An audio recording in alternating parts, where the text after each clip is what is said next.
masih membahas janji-janji manis partai politik atau politisi dan juga bakal capres di sekarang, di masa-masa sekarang yang notabene belum masuk masa kampanye. Apakah ini menjadi pelanggaran? Kemudian kita bahas masih bersama 3 narasumber, ada Mbak Titi Anggraini dari Perludem, ada Mas Adi Praitno, pengamat politik, dan juga Mas Enda, pemerhati media sosial, Mas Enda Nasution. Tadi saya sebelum jeda sempat nanya ke Mas Enda juga nih. Nah, kalau di janji-janji manis yang bertebaran di media sosial, ini seberapa besar Anda melihat pengaruh informasi video di media sosial ini mempengaruhi opini masyarakat akan satu kandidat? Nah, kan sekarang sudah dikemasnya juga banyak nih, sama tim media sosial mereka udah dikemasnya itu secara kekinian. Nah, itu seberapa besar sih bisa mempengaruhi opini masyarakat sebenarnya di media sosial? Nah, media sosial ini menarik, apalagi dalam konteks sekarang ya, karena pertama memang segmen masyarakat muda ya, dari milenial, Gen Z, Gen X juga sudah menggunakan. Apalagi kalau kita lihat per platform, dari yang sangat muda, misalnya di TikTok, Instagram, lalu juga yang lebih senior di Facebook juga masih sangat ramai. Apalagi ya, ada juga media dalam tanda kutip sosial, walaupun sebenarnya lebih ke aplikasi instant messaging yang kita nggak Hmm, bisa track sama sekali ya, seperti WhatsApp gitu. ya, Nah, jadi media sosial ini selain media yang murah, tapi juga memang interaktif ya, sehingga bukan hanya sekedar satu arah informasi yang kita bisa dapat, tapi juga kita bisa bersuara. Nah, ini akhirnya kemudian menjadi semacam kanal media, kanal informasi yang butuh pengelolaan sendiri dan memang sangat berpengaruh. Walaupun memang kita juga perlu melihat segmen audiens yang mau dikejar gitu ya. Dalam arti kalau kita nggak bisa membagi atau agak agak butuh pengelolaan lebih untuk membagi kalau kita bicara elektoral gitu ya, karena ya. kan media sosial hampir seluruhnya bisa terekspos secara nasional. Hmm, Sedangkan mungkin dalam bahasa politik atau dalam bahasa kampanye kadang-kadang ada elektoral atau teritori tertentu yang memang perlu pendekatan lebih banyak. Jadi memang oke. untuk menjawab tadi Mas, Ya, artinya besar karena memang dalam setahu saya nih nanti mungkin tolong dikoreksi ada sekitar berapa 25-30% mhm, pemilih yang memang belum belum menyatakan ya, siapa gitu ya. ya, Jadi masih segmen mengambang begitu. Range-nya segitu memang. inilah kantong suara yang memang sedang dikejar dan coba di tap in dengan berbagai cara, baik secara substantif pesan maupun juga secara gaya ya atau Ya. style gitu. Jadi mana yang lebih accessible, mana yang mungkin lebih menarik untuk anak muda terutama, Ya. mana yang kemudian lebih nyambung, itu yang akhirnya jadi diperjuangkan dengan kuat dalam rentang waktu beberapa hari ke depan ini gitu. Ya, dan data itu tadi yang Mas Enda bilang 25% sampai 30% yang belum menentukan pilihan atau mengarahkan, masih mengamati lah ya, pemilih mengambang itu rata-rata memang masyarakat atau pemilih modern yang saat ini masih mencermati, yang juga mayoritas mengakses media sosial dibandingkan media-media mainstream lainnya. Nah, biasanya media mainstream ini justru pemilih-pemilih tradisional begitu. Nah, saya akan ke Mas Adi. Mas Adi, begini, beberapa orang atau beberapa pihak yang ya katakanlah sekarang sudah curi-curi sosialisasi itu kan sebenarnya ada di lingkaran pemerintahan ya. Dari mulai Pak Prabowo saat ini menjabat sebagai Menhan, dan juga Muhaimin Iskandar, partainya juga pendukung pemerintahan saat ini dari PKB, yang dia juga seorang pimpinan MPR. Belum lagi beberapa waktu sebelumnya juga kita pernah lihat Mas Gibran, wali kota Solo, yang juga notabene anaknya Pak Jokowi, juga ikut nempelin stikernya Mas Ganjar kan, sosialisasi begitu. Nah, apakah kalau Anda lihat ini karena mereka merasa punya power, terus akhirnya dengan PD-nya untuk sosialisasikan gagasan lah, yang bilang mereka gagasan, atau seperti apa, Mas Adi? Ya sebenarnya secara prinsip soal sosialisasi politik itu kan tidak kenal ruang dan waktu dan tidak kenal dalam batas-batas apakah dia menjadi bagian dari koalisi pemerintah ataupun oposisi. Ya, Sosialisasi ini kan sebenarnya bagian dari campaign supaya mampu melakukan penetrasi afiliasi kepada publik sebagai sosok yang menurut mereka akan dipilih, Mas. Kan biasanya campaign itu ada dua, serangan udara dan serangan darat. ya, Isu-isu yang disampaikan oleh para calon presiden ini kan bagian dari jualan isu di level udara. Mereka biasanya mengamplifikasi melalui media sosial, media mainstream, kemudian melalui diskusi-diskusi dan seterusnya, termasuk misalnya melalui opinion maker yang mereka hire ya sebagai bagian dari kepentingan mereka. Tapi ingat ya bahwa masyarakat kita itu tidak melulu menjadikan pilihan politisnya dalam menentukan preferensi di TPS misalnya berdasarkan isu-isu yang berkembang. Karena masyarakat secara umum sudah terbiasa dikibuli, sudah terbiasa dengan janji-janji yang sebenarnya cukup bombastis dan tidak pernah realistis. Ya. Dari dulu kan bicara tentang subsidi BBM murah, tentang pendidikan dan akses terhadap kesehatan dan pendidikan yang gampang dan seterusnya. Mhm. Dan publik juga tahu di dunia kesehatan misalnya agak semeraut sampai sekarang. Oleh karena itu saya ngomong, kenapa harus nungguin jadi calon presiden bicara yang seperti ini? Rasa-rasanya mereka ini hanya ingin jadi malaikat di 2024. Bagaimana misalnya PKB sepanjang 10 tahun menjadi bagian dari koalisinya Jokowi, mengapa tidak bicara tentang soal BBM gratis bagi mereka yang punya sepeda motor misalnya? Kenapa itu Ya. tidak disampaikan oleh Pak Jokowi sebagai sebuah kebijakan yang menurut saya penting untuk dieksekusi, ataupun Prabowo Subianto yang belakangan sangat Jokowi gitu ya, Ya. bahkan Jokowi dari Jokowi, kenapa tidak bicara tentang ada program makan gratis buat anak-anak yang kemudian dipersiapkan sebagai generasi bangsa? Kenapa harus nunggu jadi calon presiden? Hmm. Ini yang saya kira menurut saya paradoks ya. Satu sisi mereka ini adalah orang-orang dalam, tapi pada saat yang bersamaan mereka ini dalam tanda kutip hanya terkesan memang menyampaikan kepada publik sebagai sebuah narasi politik bahwa seakan-akan mereka ini adalah pemimpin yang pro rakyat. Hmm. Kalau bicara ini itu adalah kubu oposisi, tidak terafiliasi dengan pemerintah, ya saya kira mungkin dianggap sebagai terobosan yang layak untuk diperhatikan. Tapi karena yang bicara itu orang dalam, menjadi koalisinya Jokowi, partai-partai yang saya kira cukup dekat dan bisa bisik-bisik langsung, bicara langsung dengan presiden, ya orang menganggap ini hanya sebatas lip service, jualan janji politik yang saya kira memang selama ini sering dilakukan oleh para politisi. Oleh karena itu, Mas, selain janji-janji politik yang sebenarnya orang sudah apatis, yang paling penting adalah bagaimana melakukan kerja-kerja politik yang nyata ya. Ya. Kalau kita lihat kepada masyarakat, faktor apa yang kemudian akan mereka lakukan gitu dalam menentukan pilihan adalah pemimpin yang sering ditemui oleh mereka. Ya. Ya, kunjungan Jadi- langsung, belusukan langsung, sosialisasi langsung, bisa diajak selfie di sawah, bisa diajak selfie di pasar dan seterusnya. Memang Ya. masyarakat kita itu pendek. Betul bahwa misalnya Gen Z itu adalah mereka yang engage dalam media sosial. Ya. Betul pemilih pemuda kita itu hampir 60% di 2024. Tapi setahu saya, mereka main medsos itu bukan untuk tahu bagaimana pemimpin itu bicara politik, Ya. apa Ya. bicara tentang kampanye.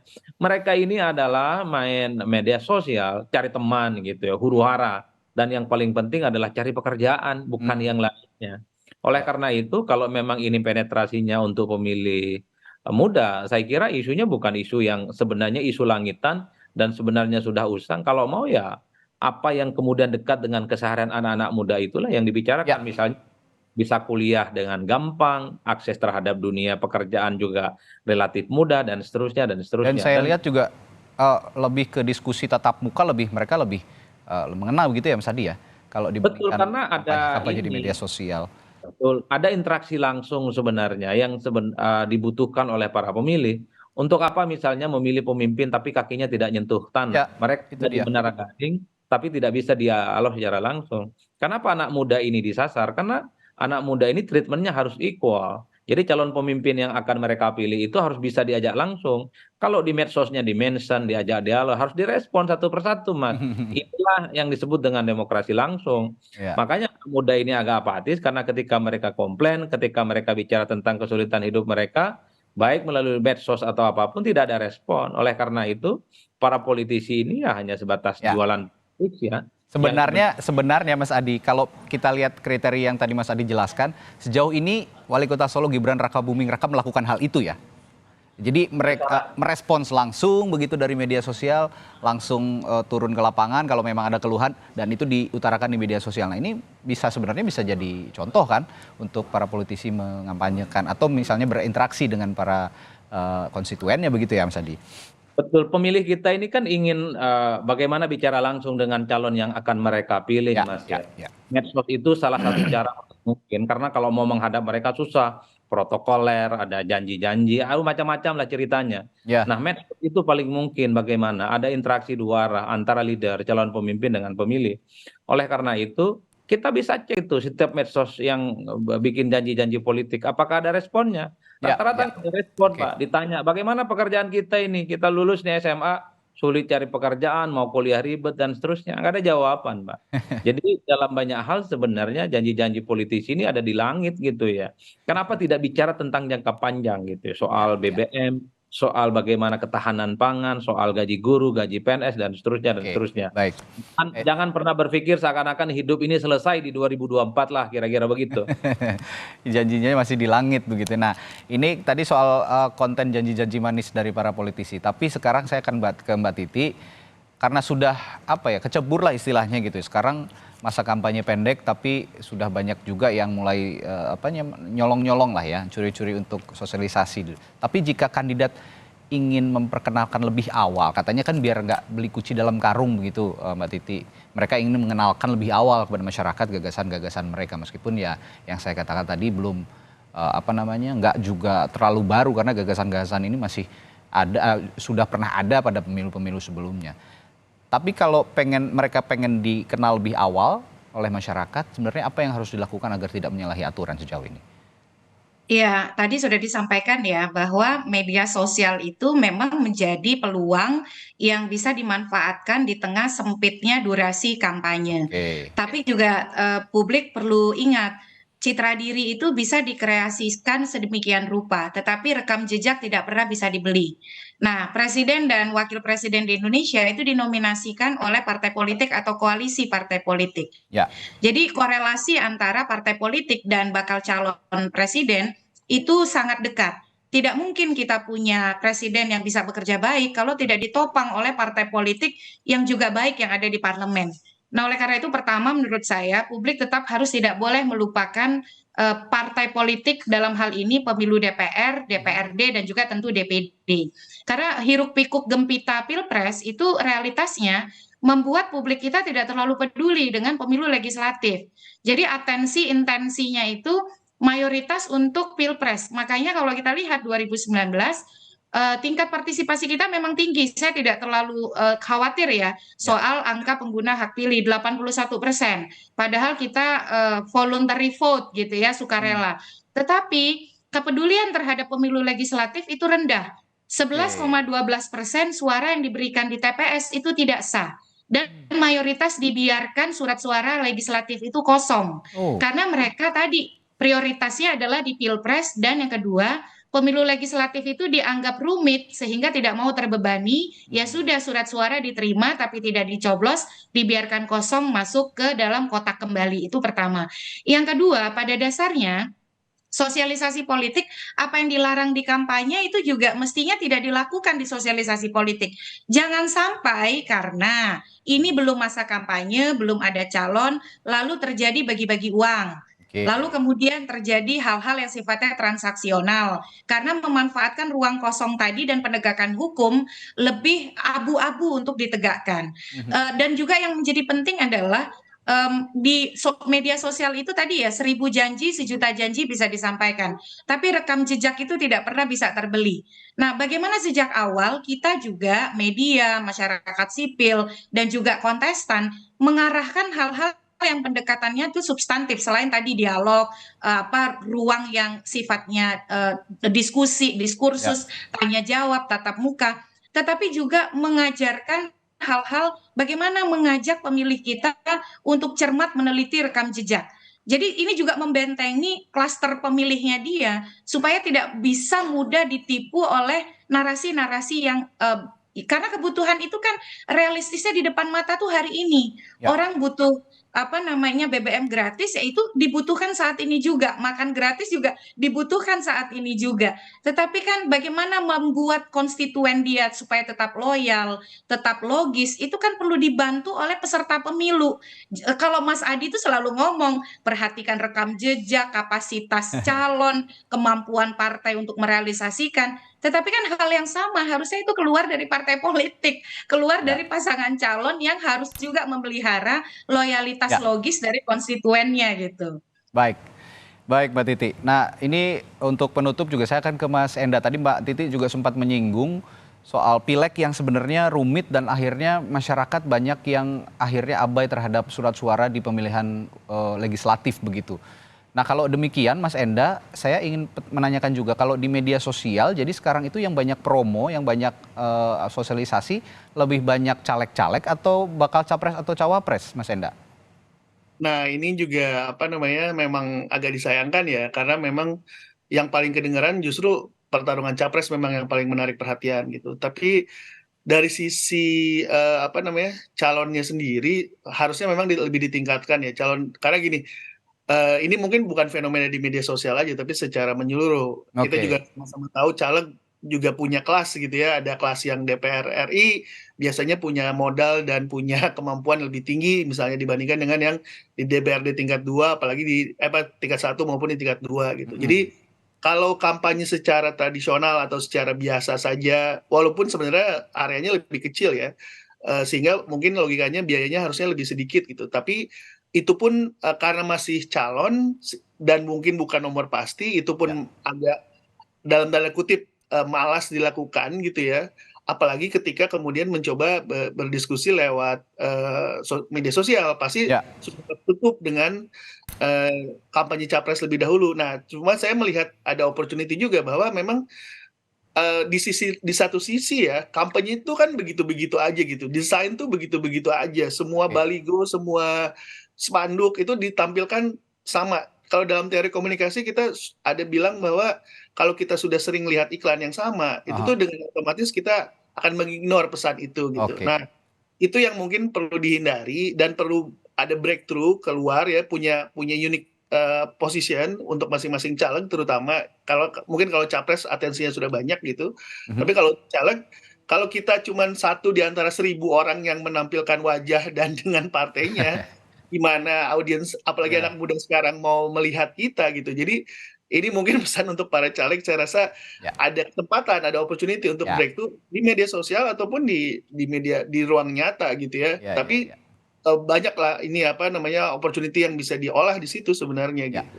lagi-lagi kalau ngomongin media sosial memang bicaranya inovasi, konten-konten itu nggak bisa flat-flat aja gitu ya kalau mau diperhatikan oleh para penikmat media sosial. Dia harus memang eye-catching, ear-catching, dan sebagainya. Ini yang harus diperhatikan bersama oleh para politisi. Nah, ini sebagai penutup untuk Mas Adi juga Mbak Titi, saya akan informasikan dulu nih sebenarnya kita sudah mengundang penyelenggara pemilu dari Komisi Pemilihan Umum dan juga Bawaslu untuk mendiskusikan hal ini yang sebenarnya harusnya bisa dengan jelas menerangkan aturan-aturan kampanye di pemilu 2024, tapi belum ada yang bisa menghadiri dialog kita di pagi hari ini. Tapi terakhir dan Mas Adi dan juga Mbak Titi, pesan-pesan untuk penyelenggara pemilu sebenarnya dalam konteks kampanye pemilu yang begitu singkat, mulai dari Mas Adi silakan. Ya sederhana, KPU itu dan Bawaslu jangan terlampau bicara sesuatu yang di luar tupoksinya. Mereka Oke. fokus pada pekerjaannya itu supaya pertama masyarakat itu datang ke TPS bukan karena janji, bukan karena uang, dan bukan karena mobilisasi logistik ya. Tapi memilih pemimpin di tengah keterbatasan kampanye, tentu dengan men-tracking dari segala hal yang sudah mereka lakukan. Ya. Terkait dengan Pilpres, saya kira orang yang akan bertanding di 2024 bukan newcomer, tapi adalah mereka yang saya kira punya track record, punya rekam jejak yang sudah bisa kita lihat secara transparan. Siapa yang banyak ngomong tapi kinerjanya dikit, Oke. dan kita juga bisa melihat siapa yang ngomongnya sedikit tapi kerjanya banyak. Ya tentu kita semua sudah ada Ya. preferensi politik masing-masing ya. Dan yang paling penting persis ini Mas, bahwa 2024 itu bukan hanya pilih presiden ya, Ya. tapi anggota dewan bagi saya cukup menjadi preferensi Ya. pilihan politik kita yang Tentu. saya kira kita tahu persis mereka ini tidak pernah kampanye sebenarnya. Kampanye dengan mobilisasi, mobilisasi dengan cara ya transaksi politik, vote buying dan seterusnya yang saya Apalagi kira yang petahana ya Mas Adi ya. betul. Karena Oh, politisi ini kan rata-rata main di tikungan akhir, nggak perlu visi misi, nggak betul. perlu kampanye, nggak perlu janji politik, nggak perlu sosialisasi, nggak perlu door to door campaign. Mereka itu datang sehari 2 hari jelang pencoblosan, Hmm. meyakinkan pemilih dengan uang, dengan logistik yang saya Tahu-tahu kira menang. dan akan menang gitu. Udah selesai. Pemilih kita kan pendek-pendek, Mas. Siapa Iya. yang datang akhir bawa sembako, bawa bantuan, apalagi ada transaksi atas nama Tuhan. Ingat ya, atas nama Tuhan kalau wah, macam-macam lah, Mas. Iya. Ini saya kira memang cukup bahaya bagi demokrasi kita. Ya. Mari kita berharap masyarakat kita itu menjadi pemilih yang rasional, dan saya juga berharap kepada elit dan politisi jangan pernah melulu mereka itu dijadikan sebagai objek dalam sebuah pemilu, tapi jadikan mereka itu sebagai pemimpin, pemilih yang rasional, yang secara perlahan ini akan meningkatkan bagaimana indeks demokrasi kita itu bertumbuh secara signifikan, bukan hanya soal datang ke TPS itu maksimal, tapi yang paling penting basis kognitif dan perilaku mereka itu didasarkan pada preferensi-preferensi yang juga cukup rasional. Ya, pesan dari Mas Adi adalah kalau jadi politisi, apalagi mau pemilu, janganlah punya gagasan-gagasan yang pendek, apalagi ingin dipilih secara instan begitu, karena bukan untuk kemajuan yang singkat, tapi untuk kemajuan jangka panjang untuk bangsa ini. Nah, yang terakhir ke Mbak Titi, pesan untuk penyelenggara pemilu dan juga pesertanya seperti yang diutarakan Mas Adi tadi. Silakan. Kalau saya terhadap penyelenggara pemilu sederhana saja, sesuai dengan tugas fungsinya, banyak bicara, banyak bekerja. Tapi yang dibicarakan itu adalah menyampaikan perkembangan tahapan pemilu dengan utuh, dengan komprehensif, dan juga mudah kepada publik. Jadi penyelenggara pemilu harus banyak bicara kepada publik, sejauh mana tahapan sudah dilaksanakan, akses informasi, dan juga bagaimana kemudian misalnya contoh kenapa pendaftaran capres dipercepat, itu justru jangan sembunyi penyelenggara pemilunya, sambil bekerja sesuai tahapan. Tidak perlu membangun narasi yang sifatnya masih perbincangan politik, percepatan pilkada lah dan seterusnya. Itu yang pertama. Yang kedua, penyelenggara pemilu, karena kita berhadapan dengan pemilu yang rumit, kompleks dan besar, akses informasi publik juga harus dibuka dengan luas. Masa riwayat hidup caleg baru dibuka nanti 3 November, harusnya dari sekarang. Jadi pendekatan-pendekatan yang menyatakan sedikit-sedikit ini informasi dikecualikan, informasi rahasia. Caleg itu butuh dikenal oleh publik melalui informasi yang kredibel. Informasi kredibel itu dari mana? Dari KPU. Oleh karena itu, bukalah riwayat hidup caleg dari sekarang begitu. Kepada peserta pemilu ya tentu saja. Sebagian dari negara ini urusannya sebagian besar hulunya itu ada di partai politik. Baik buruknya Indonesia itu saya perhatikan dan saya alami dari partai politik. Jadi mulailah menjadi institusi yang memang yang akan membawa Indonesia lebih baik. Bukan sekedar pragmatis ataupun kemudian kepentingan yang sifatnya jangka pendek. Nah, karena itu saya kira partai politik menjadi ujung tombak ya untuk betul-betul memastikan 2024 itu bukan sekedar seremoni, tapi kita akan memilih peserta pemilu yang punya tawaran jelas, peta jelas terhadap Indonesia akan dibawa kemana ke depan. Baik, bukan sekedar seremoni dan manisnya janji-janji politisi yang kita bahas pagi hari ini, jangan sampai mencederai demokrasi karena janji sesuatu yang harus dilunasi. Kira-kira begitu yang bisa kita tarik garis besarnya dalam diskusi pagi hari ini. Terima kasih narasumber saya pagi hari ini ada Mbak Titi Anggraini dari Perludem, lalu Mas Adi Praitno dari Direktur Eksekutif Parameter Politik, dan Mas Enda Nasution, pemerhati media sosial. Terima kasih Bapak-Bapak dan Ibu, sehat selalu.